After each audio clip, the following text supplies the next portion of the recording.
देखिए, आज पढ़ेंगे अपन भारत में सूखा।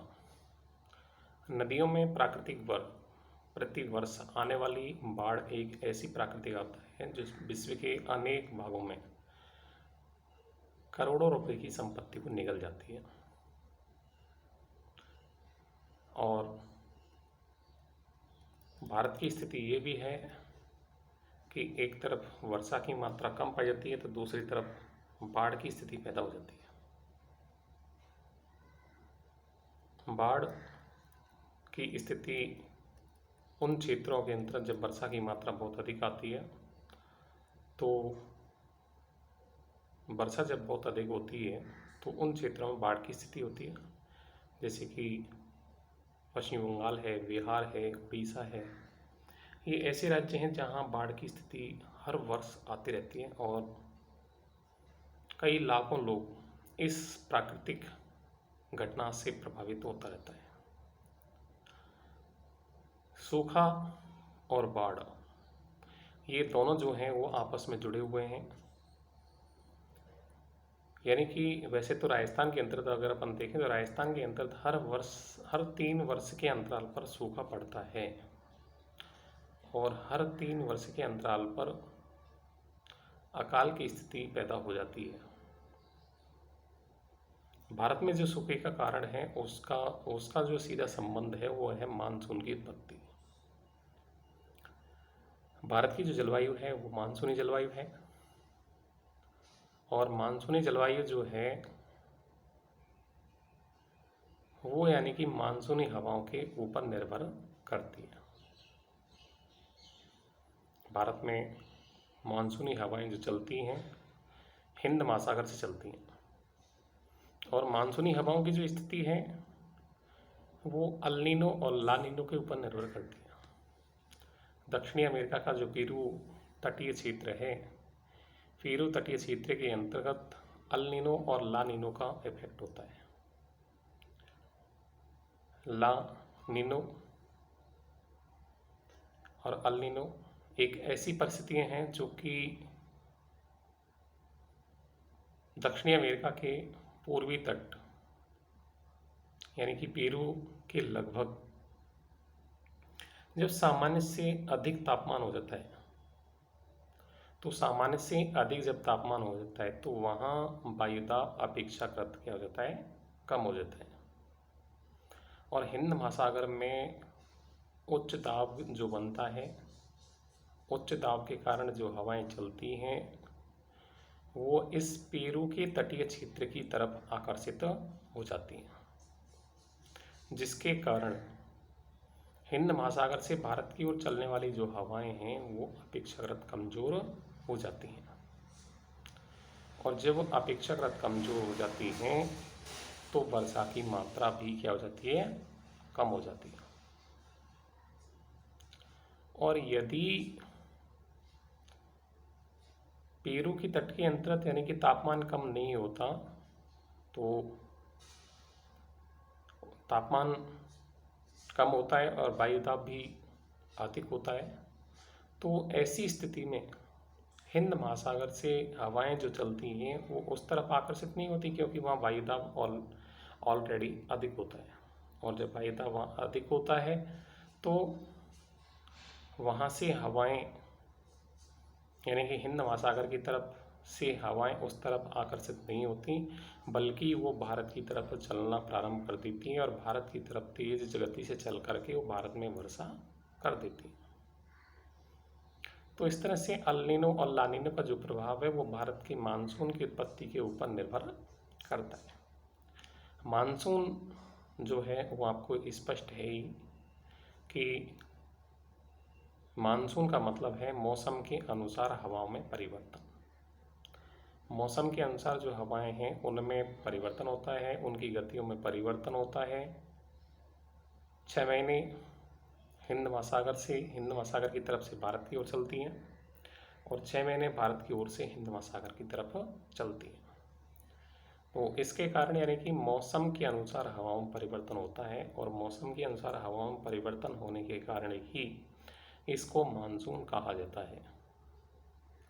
अब मानसून की उत्पत्ति में जेट स्ट्रीम का जो योगदान है, जेट स्ट्रीम क्या है? जेट स्ट्रीम यानी कि ऊपरी वायुमंडलीय संचरण के अंतर्गत चलने वाली वायु की एक परत है जो कि हिंद महासागर की हवाओं को प्रभावित करती है। यानी कि जेट स्ट्रीम जो अल नीनो और ला नीनो है, अल नीनो और ला नीनो का जब प्रभाव खत्म हो जाता है तो उसके अंतर्गत हवाओं का चलना तेज गति से प्रारंभ हो जाता है, जिससे कि जो मानसून है, मानसून सक्रिय हो जाता है और वर्षा करने में सहायक होता है।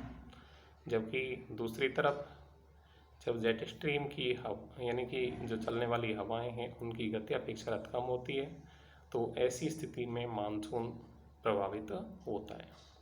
तो इस तरह से अपन कह सकते हैं कि मानसून की जो स्थिति है वो वायुदाब के आधार पर निर्भर करती है। तापमान और वायुदाब दोनों का संबंध होता है। जेट स्ट्रीम की जो गति है वो भी तिब्बत के पठार पर बनने वाले जो वायुदाब है उसके ऊपर निर्भर करती है। तिब्बत के पठार पर यदि लो प्रेशर होता है तो जेट स्ट्रीम की जो हवाएं चलती हैं वो भी तेज गति से चलती हैं, और यदि तिब्बत के पठार पर यदि वायुदाब ही अधिक होता है तो हवाओं का जो वेग होता है वो अपेक्षाकृत धीमा हो जाता है। तो इस तरह से ये तिब्बत का पठार है, इसके आधार पर जो वायुदाब है, वायुदाब के आधार पर ही निर्भर करता है। अपने भारत के अंतर्गत भी जब उच्च वायुदाब होता है तो हिंद महासागरीय मानसून अपेक्षाकृत कमजोर हो जाता है क्योंकि जैसे जब शीतकाल के अंतर्गत भारत में उच्च वायुदाब होता है तो उच्च वायुदाब से, और हिंद महासागर पर निम्न वायुदाब होता है तो उच्च वायुदाब से निम्न वायुदाब की ओर हवाएं चलती हैं। दूसरी तरफ हिंद महासागर पर जब उच्च वायुदाब होता है और भारत के अंतर्गत जब गर्मी पड़ती है तो यहाँ निम्न वायुदाब हो जाता है, और निम्न वायुदाब होने के कारण उच्च वायुदाब से निम्न वायुदाब की ओर हवाएं चलती हैं, जिससे कि हिंद महासागर से भारत की ओर हवाएं आती हैं। और हिंद महासागर से जब भारत की ओर हवाएं आती हैं तो विभिन्न दिशाओं के अंतर्गत ये हवाएं चलती हैं, और विभिन्न दिशाओं के अंतर्गत हवाएं चलने के कारण यहाँ मानसून की उत्पत्ति होती है और मानसूनी वर्षा यहाँ होती है। और यह मानसूनी वर्षा होने के कारण ही भारत में सूखे और बाढ़ की स्थिति बनी रहती है, क्योंकि मानसून की अनिश्चितता, अनियमितता जो है वो लगातार बनी हुई होती है। मानसून का जो समय है वो अनियमित और अनिश्चित है, क्योंकि कभी मानसून समय से आ जाता है तो कभी लेट आता है, कभी मानसून समय पर आकर के चला जाता है तो कभी मानसून बहुत देर तक चलता रहता है, कभी मानसून मध्यवर्ती भाग के अंतर छोड़ देता है। यानी कि मानसून का जो समय है वो यहाँ मध्य जून से और सितंबर तक माना जाता है, सितंबर लास्ट तक जो है वो माना जाता है, और अक्टूबर के अंतर्गत यानी कि मानसून के लौटने का समय माना जाता है। तो इस तरह से जो अपने यहाँ बरसात का जो समय है वो यानी कि 15 जून से लेकर के 15 सितंबर तक का मुख्य माना जाता है। उसके बाद मानसून का लौटना प्रारंभ हो जाता है। तो कभी कभी मानसून के अंतर्गत अंतराल भी अधिक हो जाता है। अंतराल अधिक होने के कारण ही वर्षा की मात्रा भी प्रभावित होती है। लंबे समय तक वर्षा नहीं होती है, कभी कभी 20-20, 25-25 दिन हो जाते हैं तो सूखे की स्थिति पैदा हो जाती है। और यदि मानसून समय पर आ जाता है और जल्दी चला जाता है तो भी सूखे की स्थिति पैदा हो जाती है। जब यानी कि भारत के अंदर वर्षा का जो औसत है, वर्षा का औसत 110 सेंटीमीटर है, यदि इससे कम होती है तो सूखे की स्थिति पैदा हो जाती है। किन्हीं किन्हीं क्षेत्रों के अंतर्गत वर्षा की जो स्थिति है वो 200 सेंटीमीटर तक भी है। राजस्थान है, राजस्थान के अंतर्गत 57 सेंटीमीटर वर्षा का औसत है। तो यदि यहाँ 57 सेंटीमीटर से कम वर्षा होती है तो सूखे की स्थिति पैदा हो जाती है। तो इस तरह से यदि अपन देखें तो वर्षा का जो औसत है, वर्षा के औसत के अनुसार जब वर्षा होती है तो उसको सामान्य वर्षा कहते हैं। वर्षा का जो वितरण है वो भारत में बहुत ही असमान है। एक तरफ वर्षा के अंतर्गत भारत के अंतर्गत भारत के पश्चिमी भाग जो हैं जिनके अंतर्गत 15 सेंटीमीटर तक वर्षा होती है, और एक तरफ यानी कि मौसिनराम मेघालय है जहाँ 1300 सेंटीमीटर से भी अधिक वर्षा होती है। तो इस तरह वर्षा का जो वितरण है, वर्षा का वितरण भी बहुत ही असमान देखने को मिलता है। तो इस तरह से भारत के अंदर जो वर्षा की स्थितियाँ हैं, वर्षा की स्थितियाँ भी विपरीत पाई जाती हैं। भारत की जो दक्षिणी राज्य हैं, दक्षिणी राज्यों में वर्षा का औसत 250 सेंटीमीटर, लेकिन अभी अपन देख रहे हैं कुछ वर्षों से दक्षिणी भारत के अंतर्गत भी भयंकर बाढ़ें आती हैं, क्योंकि वहाँ भी वर्षा का औसत धीरे धीरे बढ़ रहा है। तो वर्षा में धीरे धीरे जो है भारत के अंतर्गत भी बहुत परिवर्तन देखने को मिल रहे हैं, जो कि प्रभाव जो है वो है जलवायु परिवर्तन। यानी कि जलवायु परिवर्तन के कारण विभिन्न प्रकार के जो परिवर्तन हैं वो भारतीय अंतर वर्षा में देखने को मिल रहे हैं।